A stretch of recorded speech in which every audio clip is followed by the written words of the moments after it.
তো বন্ধুরা, আজকে বর্গ নির্ণয় অর্থাৎ কিসের বর্গ, যে সংখ্যাগুলোর লাস্টের এককের ঘরটি অর্থাৎ এককের ঘরটি 5 তাদের বর্গ কিভাবে নির্ণয় করব সহজভাবে। তো যদি আমরা এখানে 15 নিই, 15 বর্গ কত হবে 15। এখানে যে লাস্ট এককের অঙ্কটি আছে 5, 5-এর স্কোয়ার হচ্ছে 25। ঠিক এই সংখ্যাটার পরের সংখ্যা কি 2, তো 2 একে 2।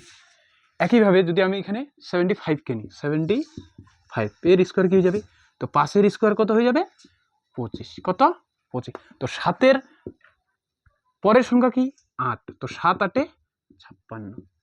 এইভাবে আমরা প্রত্যেকটা করতে পারি। যেমন আমরা যদি 105কে নিই, 105কে নিই কত 105কে নিই স্কোয়ার করি, তো 5-এর স্কোয়ার কত 25। 10-এর পরের সংখ্যা কত 11, 10 আর 11 গুণ করলে 110। এইভাবে আমরা সহজে বর্গমূল নির্ণয় করতে পারি। এভাবে তোমরা এটাও করতে পারো। এরপরে তোমরা 115 করতে পারো, 115 করা যাবে।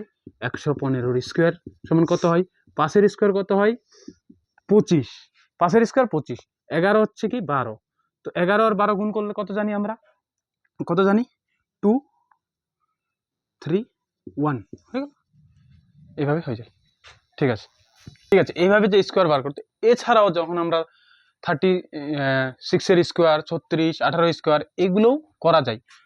এর মধ্যে আমি যেটা আছে গুণ, যেমন 98 এর যখন আমরা গুণ করবো 98 আর 97, এটা আমরা শর্টকাটে কিভাবে করব এর পরের ভিডিওতে আমি এটা নিয়ে আসবো। যেমন 105 গুণা 109 কিভাবে গুণ করব সহজে আমি গুণ করার নিয়ম নিয়ে আসব। আজকে এইটুকুই। আমার যদি ভালো লাগে এবং পরবর্তীতে এগুলো শেখার জন্য আমার চ্যানেলটাকে সাবস্ক্রাইব করে দিবেন, পাশে থাকবেন।